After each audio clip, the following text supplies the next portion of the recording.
Iti ili nga Marcos ket masel celebraran iti Mannalon Festival.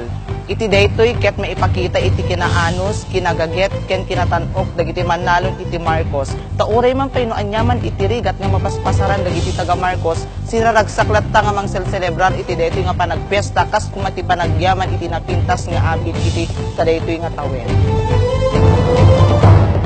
Actually, it's my first time to choreograph here in Marcos. I have to research because nag-change da iti festival.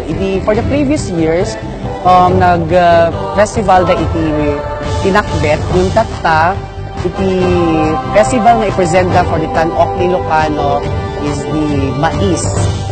Adumot iti dapat na abangan da panggap iti Marcos. It's because Dayjay, bahit iti pinag-change iti festival da, makita dan tumwit no anak ti changes iti maipagpabuya ti Marcos for the previous years, hintat ta nga tawid. I hope ag-improve pa iti kultura iti Marcos no mayam ammo iti sa baling nga lugar hala nga iti Ilocos Norte but outside Ilocos Norte. Di preparasyon mo kadet ti Tanok 2018 ket naiget. Sibot pa'y talaga di November kaya talaga nga nagsagsagana kami para kadagdi nga Tanok 2018. Kahit babaen met iti panangid ang ulo ni Mayor ni Honorable Rafael R. Pambid. Kasamet ka digit agkakaanos nga empleyado ket talaga nga adu nga saksak iti issue ken an-anos met.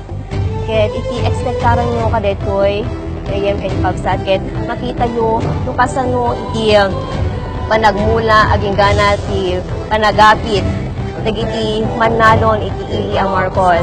Ket deta iti kami may pampanakil gagawin ginakagsat ta ti Marcos ket talaga nga nabaknang i agrikultura.